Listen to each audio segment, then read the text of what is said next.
Bojo, Anin, Sego. Hello everyone, and welcome to this month's installment of Child Safety. The welcoming of a new child is an exciting time for any family.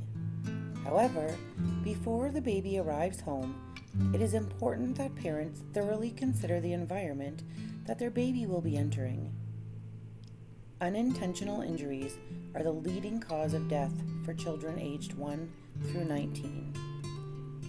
For children under 5 years of age, 66% of all injuries occur in the home. In 2018, Child Safety Link published a report stating that more than 20,000 children were seen in emergency departments across Canada with injuries that had occurred at home every year over a 10-year period. This means that every day, approximately 60 young children suffer injuries in the home serious enough to be taken to the hospital. Unintentional injuries are the number one cause of preventable death and disability in children, and most of these injuries occur to children under 5 years of age, who, by the nature of their age, spend a large portion of their time at home. The most common types of injuries occurring in the home are falls, which account for more than half of all in-home injuries. Between 2012 and 2016, 262,826 young children aged 0 to 6 visited an emergency department in Ontario for fall-related injuries. Falls resulting from slips, trips, and stumbles were the leading causes of injury for children aged 1 to 6 in 2016, while falling from a bed was the leading cause of injury for infants younger than age 1. Some other common types of injuries include burns, drowning, choking, and strangulation. A home that is carefully childproof can go a long way towards keeping your child or children safe. A safe home is a happy home. The purpose of this video is to bring in awareness not only to the more obvious safety concerns, but also provide a list of things to keep in mind as your child moves through the various stages between birth and 5 years of age. Let's get started with what may be considered by some to be the more obvious items, like electrical outlets and cords, windows and window coverings, doors, and detectors. Electrical outlets and cords. Place outlet covers over any unused outlets to keep your child from sticking any objects, particularly metal objects, that could result in being shocked. There are a few different styles of outlet covers that range in price, and yes, some are recommended over others for various reasons. You will find what works best for you, your family, and your budget. The important point here is that your unused outlets are covered. Be sure to keep all cords tucked away and out of reach. You can do this by tucking them away behind furniture, running them along the baseboards, or using a hide-a-cord device. If you've got long cords that you're trying to tuck away behind furniture, you can coil the cord and use a cable tie, which can be purchased at the dollar store, to secure it together. Again, find what works best for you, your family, and your budget. Next on the list is windows and window coverings. Let's start with what I consider to be the two most important window rules. 1, keep furniture away from windows, particularly cribs and beds. And 2, make sure your child can't reach or open any window more than 4 inches. Install window stops to prevent windows from opening any more than those 4 inches. The stop should be snugly in place. Notice I said snug. The point here is that it's snug, not so secure that an older child or adult couldn't remove it in the event of an emergency. Keep windows locked when they're closed. Choose cordless window coverings if possible. Cords pose a strangulation hazard. If you have blinds with cords, don't panic or break the bank buying something new. If it's a continuous loop, you can anchor it to the floor or wall. Tasseled pull cords can be wound and then secured with one of those cable ties you purchased from the dollar store, or even a hair elastic to make them as short as possible. Be mindful of the length of any curtains you have at home and ensure they cannot be pulled down. If you have a sliding door or any large windows that are low to the floor, mark them with colorful stickers so no one runs into them. I know it sounds funny, but it is absolutely a real thing. Use door stops or door holders on door hinges to prevent injuries to hands and fingers. And detectors. It is recommended to have a smoke detector in every room of your home and that you complete monthly checks to be sure they're working. Batteries in smoke detectors should be replaced at least once a year. If you are renting, it's the landlord's responsibility to ensure there is a smoke detector on every floor of your home, as well as outside of all sleeping areas. The landlord is responsible for installing smoke alarms and keeping them in working condition, including testing, repairs, and replacement if necessary. Does your home have a carbon monoxide detector? Carbon monoxide is an odorless and colorless gas produced by malfunctioning fuel-burning appliances, such as furnaces, water heaters, ovens, stoves, gas dryers, and emergency generators. Although you can't see it, smell it, or taste it, carbon monoxide can be deadly. Similar to smoke detectors, installing a carbon monoxide detector on each level of your home is highly recommended. And again, if you're renting, your landlord is responsible for the installation and maintenance of carbon monoxide alarms. They are also required under the Ontario Landlords Association to complete regular testing, as well as provide you, the tenant, with carbon monoxide alarm maintenance instructions. So now that we've got some of the more obvious safety concerns out of the way, let's focus on the more specific safety concerns that come with each stage of development. Childproofing is an ongoing process, and it's important to note you will need to constantly reevaluate precautionary measures as your child grows.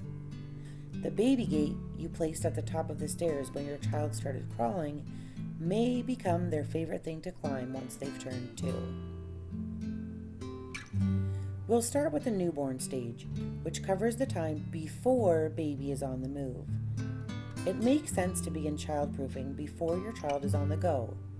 Installing safety products develops good habits in caregivers and teaches children what is off limits. Young babies reflexively bring their hands to their mouths, so it's important to think about choking hazards from an early age. You can begin childproofing your home by doing some of the following. When purchasing a crib, make sure it adheres to current safety standards as specified by the current Canadian safety regulations.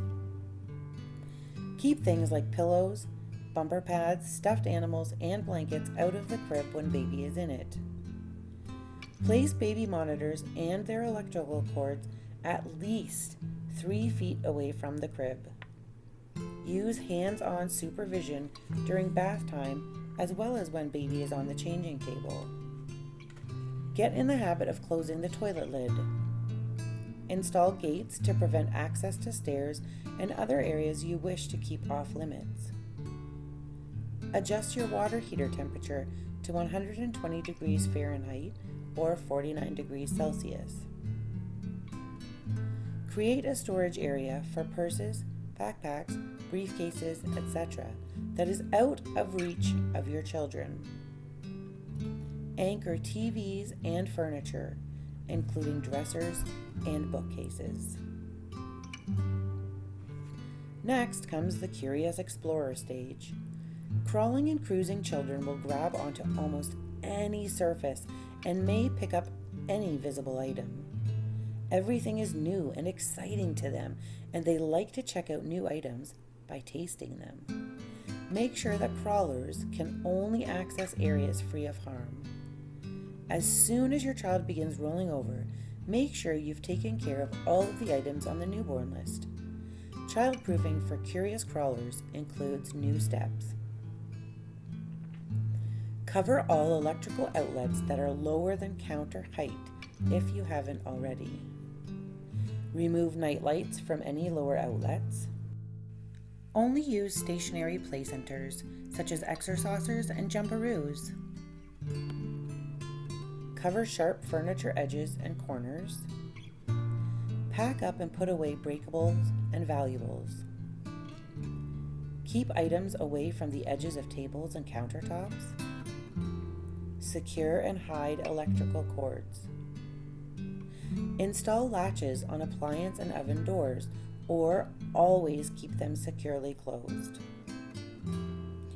Ensure the area 3 to 4 feet up from the floor is free of choking hazards, including loose change, bottle caps, magnets, and hair elastics, to name a few.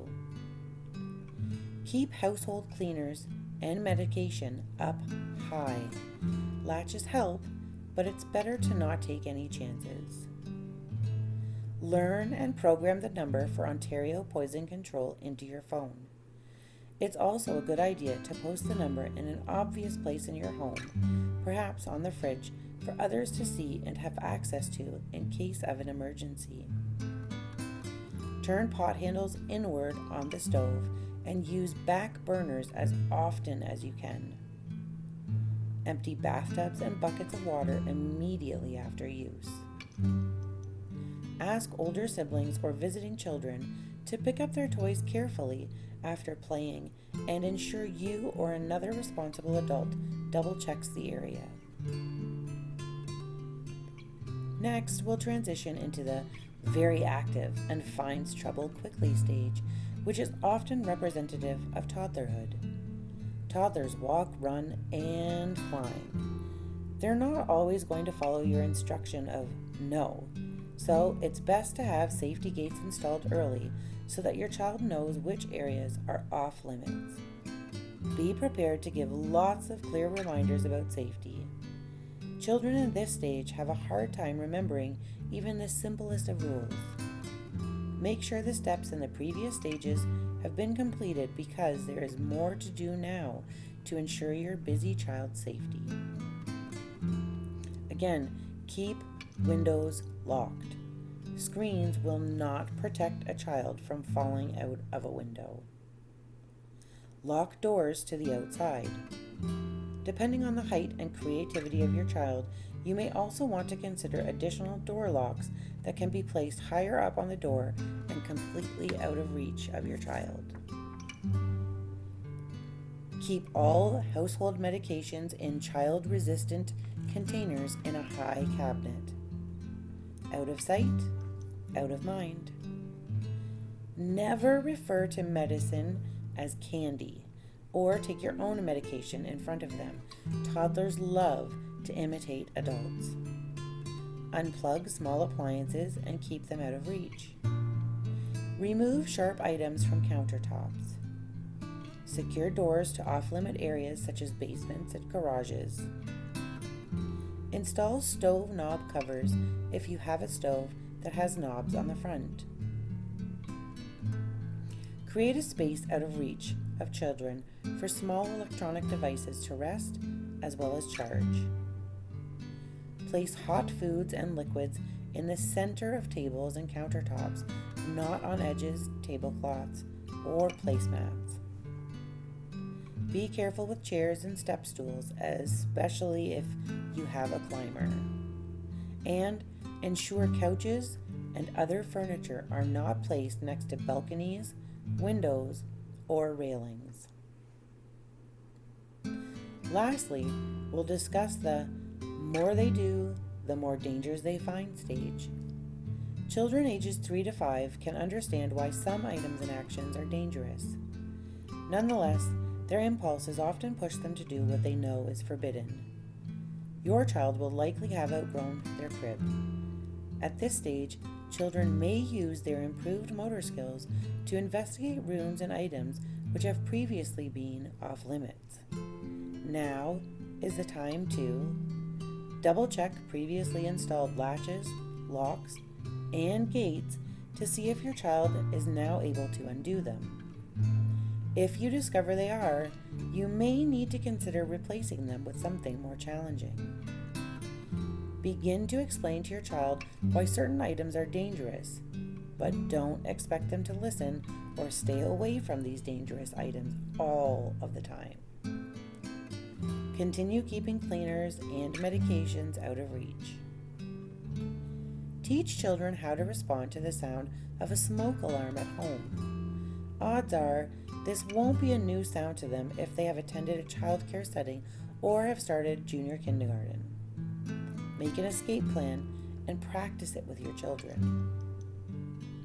Remember to check your smoke alarms each month, and when your child asks what you're doing, explain it to them. Let them watch you while reminding them that this is an extremely important job that needs to be done by an adult. You can include them in the monthly chore by making it their responsibility to mark it on the calendar. Keep lighters and matches up high and out of reach. Ensure you have installed window stops or guards in all windows on the upper levels. Do not allow children of this age to use the microwave. The last thing you want to have happen is something go into the microwave that shouldn't, resulting in a fire. Teach your child their full name, street address, and phone number. It's also important that your child learns your name, your real name, the one you were given at birth. It isn't until this stage that children are able to begin to understand that your name isn't actually mom or dad or grandma or grandpa. Continue with adult supervision during bath time.